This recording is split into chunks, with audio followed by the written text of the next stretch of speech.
तो health medical knowledge में आप लोगों का स्वागत है।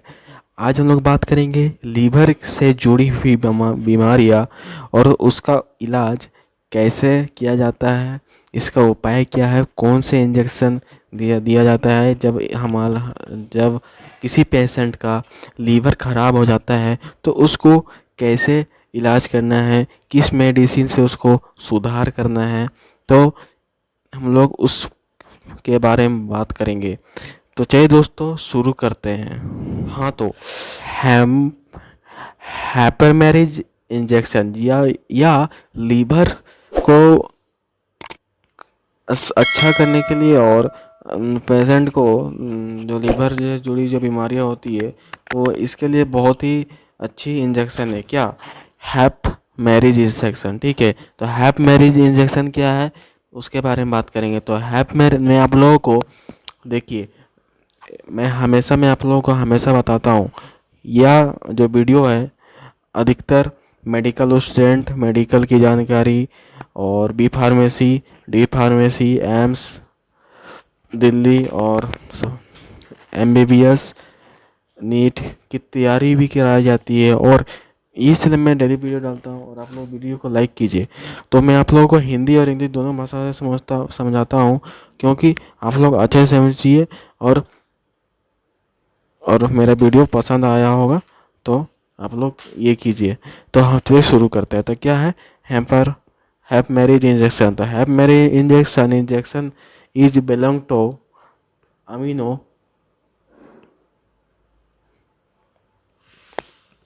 एसिड एसिड क्लास की दवाइयाँ होती है। जो हमारा हैप मैरिज इंजेक्शन है, किस किस एसिड की मेडिसिन होती है? तो एमिनो एसिड। याद रखिएगा, अगर कोई भी एग्जाम में पूछ दे, खास करके कोऑपरेटिव एग्जाम में, कि हैप मैरिज इंजेक्शन किस एसिड से या ये होता है, तो अमीनो एसिड।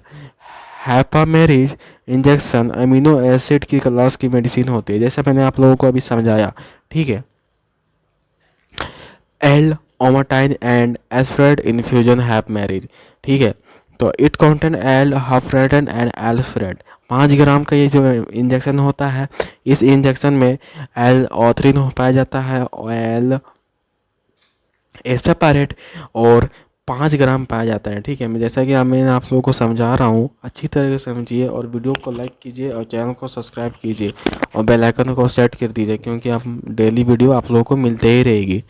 अब हम लोग बात करेंगे नीम मेडिकेयर। नीम मेडिकेयर क्या है? तो L oil ornithine and L paratide is a chemical which made to amino acid ornithine and aspiric acid। जो जो जैसे कि आप लोगों को मैंने इंग्लिश में समझाया कि L ornithine and L aspartic chemical होती है। जो आप लोगों का जो अभी एल के बारे में बात कर रहे हैं, एल ऑर्निथिन एंड एल एस्पेरिक, ये क्या है? तो केमिकल। अगर कोई कॉम्पिटेटिव एग्जाम पूछे कि एल ऑर्निथिन एंड एस्पेरिक क्या है, तो ये आप लोगों का केमिकल है जो 2 प्रकार के अमीनो एसिड से बनती है। तो कौन से अमीनो एसिड से बनती है? पहला ऑर्निथिन, दूसरा एस्पार्सिक एसिड। ठीक है, अच्छे से मुझे बहुत ही अच्छी तरीके से समझा रहा हूँ। और this injection increase the level of ornithine and aspartic acid.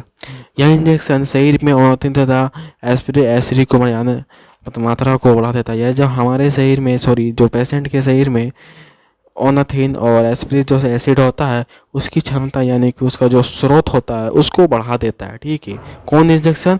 हार्पेज injection. ठीक है, अच्छे से समझे, बहुत ही अच्छे तरीके से समझा रहा हूँ। This ornithine and aspartic acid help to reduce level toxic chemical ammonia in blood.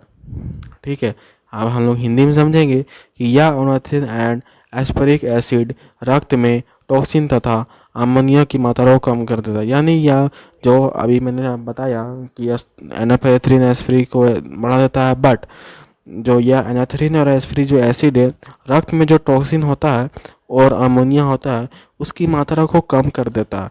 भले जो इसकी जो मात्रा है एल्फिलो एसिड की उसको बढ़ा देगा, बट रक्त की टॉक्सिन और अमोनिया की मात्रा को घटा देगा, जिसका स्रोत कम कर देगा। अब हम बात करेंगे लीवर सिरोसिस। लीवर सिरोसिस क्या है? तो लीवर सिरोसिस आप लोगों का एक इस seizure damage is when healthy liver tissue damage. Liver cirrhosis एक बीमारी होती है। जो लीवर सिरोसिस यह क्या बीमारी होती है जो लीवर से जुड़ी हुई के तौर पर है, जिसमें शरीर के लीवर के टिश्यू यानी कि ऊतक जो हमारा जो सेल होता है यानी टिश्यू है वो टूटने लगता है, या अगर ये होता है किसी पेशेंट को तो। और this disease acute due to infection और कंज्यूमिंग हाई अल्कोहल। अगर अगर कोई भी पेशेंट अधिक शराब का सेवन करता है या अधिक अल्कोहल लेता है, किसी भी तरह से नशीले चीज़ का उपयोग करता है, तो यह इसका बीमारी को आप लोगों को सामना करना पड़ सकता है और लीवर आप लोगों को डैमेज हो सकता है। तब इसका उपयोग क्या है उसके बारे में बात करेंगे। तो उपयोग आप लोग जानते हैं लीवर सिरोसिस में क्या है, तो हेपेटिक इनकेफेलोपैथी यानी कि हेपेटिक इंसेफेलोपैथी है इसका उपयोग। जॉन्डिस में इसका उपयोग किया जा सकता है और किरोमेर में किया जा सकता है। When this disease start liver tissue repair itself, it is called first stage liver of cirrhosis. यह एक बीमारी चालू होती है जो यह किसी पेशेंट में या ऐसा हो जाए तो एक हमारे जो ऊतक में अपने आप ठीक होने लगता है। तो लीवर के जो ऊतक है वो अपने आप ठीक होने लगेगा, इसे लीवर सिरोसिस का प्रथम चरण कहते हैं, यानी कि जो यह इसका फर्स्ट स्टेज कहा जाता है उसे। At third stage of liver cirrhosis, liver tissue completely damaged and did not repair in itself.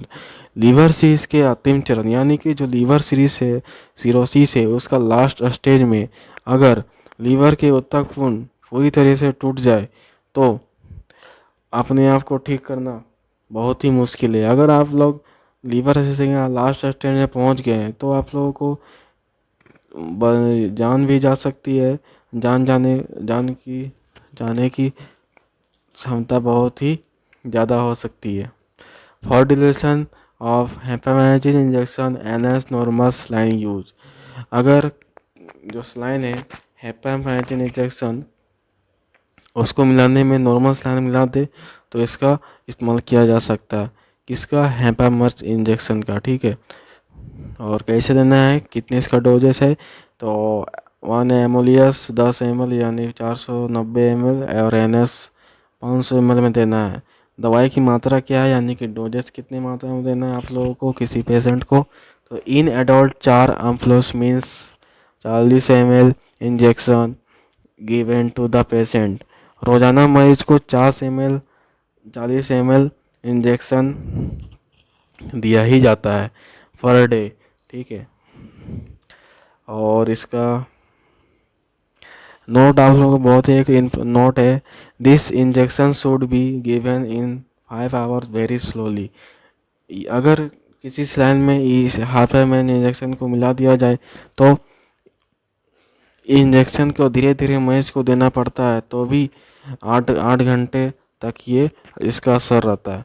इसका साइड इफ़ेक्ट क्या है तो उसके बारे में बात करेंगे। तो पहला नोसिया यानी कि जी मचलाना, दूसरा उल्टी होना, तीसरा पेट दर्द। अब किस मरीज को नहीं देना यानी कॉन्ट्रडिक्शन उसके बारे में बात करेंगे। तो पहला गर्भावस्था, दूसरा दवाई से एलर्जी, अगर दवाई में अगर एलर्जी हो तो उसको नहीं देना है, किडनी की बीमारी से जुड़े हुए पेशेंट को नहीं देना है। जैसा मैं आप लोगों को फ़ोटो में दिखा रहा हूँ कि अगर आप लोगों का अच्छा लीवर है तो अगर आप लोग अल्कोहल का यूज कर रहे हैं तो आपका लीवर कैसा हो सकता है ये देख सकते हैं। पहला उसका नाम है क्रोनिक हेपेटाइटिस, फिर उसके बाद अगर लेते ही हैं अल्कोहल, फिर अगर नहीं छोड़ रहे हैं उसका स्टेज बढ़ते जा रहा है तो दूसरा हम लोग का हो जाएगा किरोसिस और तीसरा हेपेटाइटिस करीमा, ठीक है।